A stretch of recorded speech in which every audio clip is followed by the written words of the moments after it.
Nuclear war, cyber attacks, and natural disasters top the list of the 2018 Global Risks Report, but nuclear conflict climbed higher up the list of concerns after a year of escalating rhetoric between U.S. President Donald Trump and North Korean leader Kim Jong-un.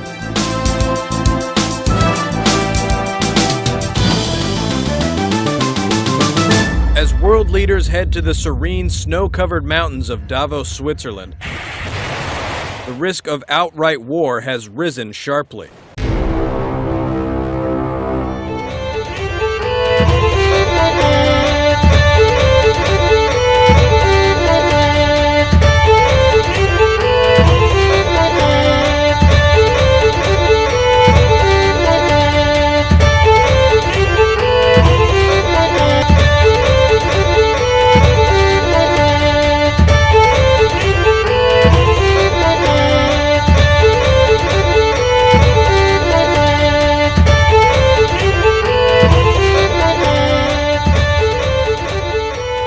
Each year, the Global Risks Report works with experts and decision makers across the world to identify and analyze the most pressing risks that we face. As the pace of change accelerates, and as risk interconnections deepen, this year's report highlights the growing strain we are placing on many of the global systems we rely on. Internationally, North Korea's nuclear tensions arise the top of the list as the major risk in 2018. First, the danger of miscommunication and miscalculation between states is heightened by the absence of a clear rules-based international order or a settled balance of power. Concern about possible conflict involving North Korea and the United States, the volatile clash between the strong state instincts of Donald Trump and Kim Jong-un during 2017, has created uncertainty about the strength of the norms created by decades of work to prevent nuclear conflict.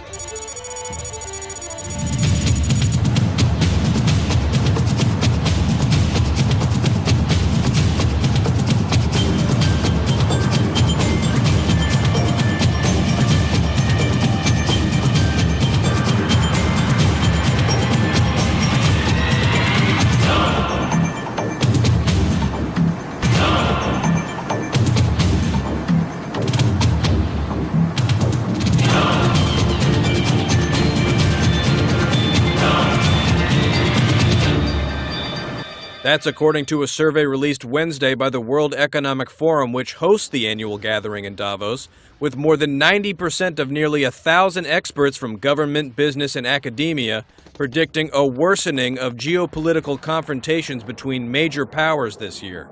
Nuclear war, cyber attacks, and natural disasters top the list of the 2018 Global Risks Report, but nuclear conflict climbed higher up the list of concerns after a year of escalating rhetoric between U.S. President Donald Trump and North Korean leader Kim Jong-un.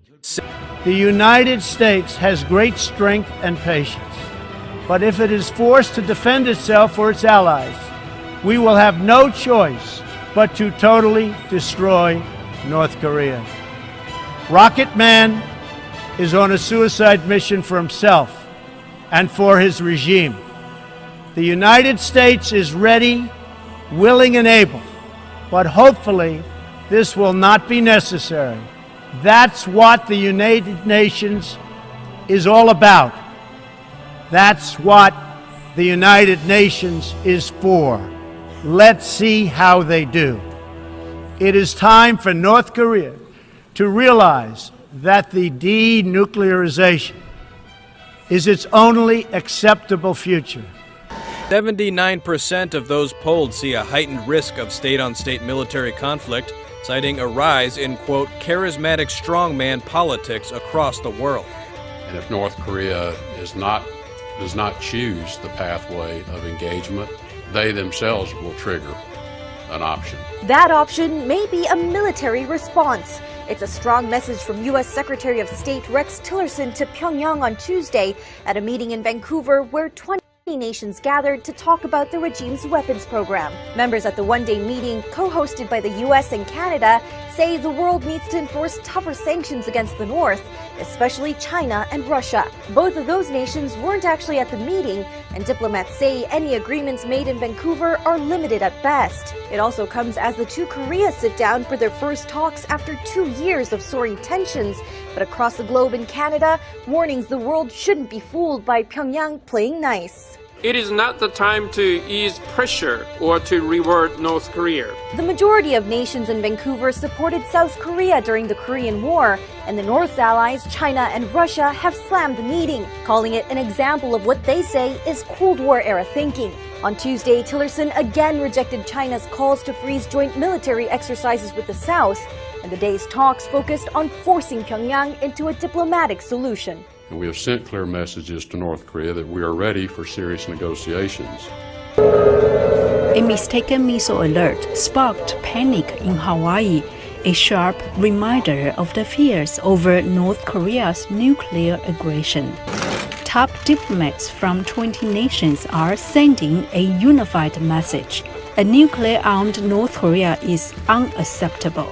The United States says it is not the time to ease pressure against North Korea. Today, we discussed ways to further increase pressure on North Korea through more effective sanctions implementation and compliance. And countries came forward with proposals on how they intend to do that. We agree that the need for UN member states, especially China and Russia, to fully implement agreed-upon sanctions is essential to their success. We discussed the importance of working together to counter sanctions evasion and smuggling. While others caution the world not to be fooled by North Korea. We welcome last week's agreement between North and South Korea to hold military-to-military discussions and for North Korea to participate in the Winter Olympics next month. These are encouraging signals. But let me be clear. No true progress can be made in addressing instability in the Korean Peninsula until North Korea commits to changing course and verifiably and irreversibly abandoning all of its weapons of mass destruction. North Korea is buying time to perfect nuclear capability while trying to get some sanction relief, according to analysts. Actually, next year, in 2018, it's predicted that North Korea's economy will be only one of a few economies that'll actually regress. And that's a huge sign and a real challenge with the sanctions that have been put in place. And the reason that the North Koreans are going through all this is because they want nuclear weapons to hit the United States. The Vancouver summit also intensifies efforts to stop North Korea from smuggling illegal goods through sea routes, according to U.S. officials. Nike Chin, VOA News, the State Department. Of Iran, you brought up to be able to have the courage to step forward. You brought up North Korea, and this will be my last question to you. The president has tweeted that he has a bigger button than Kim Jong-un. Is he playing with fire with Kim Jong-un and sort of tweeting, having this Twitter war with him back and forth? President Trump has provided the kind of clear leadership on the world stage that's made measurable progress, particularly with regard to North Korea. And the message the president sent in the wake of Kim Jong-un's New Year's message, where while on the one hand he talked about wanting to reach out to his neighbors to the south, at the same moment he spoke of having missiles that could reach the United States and having a button on his desk. President Trump made it clear America will not be bullied, America will not be threatened, and that the United States of America has, by being clear, managed to marshal an unprecedented amount of economic and diplomatic pressure on North Korea. And after decades of North Korea stalling and ignoring the world community and continuing to develop nuclear and ballistic missiles, we're now literally beginning to see some movement among nations in the region. China is... So you're not worried?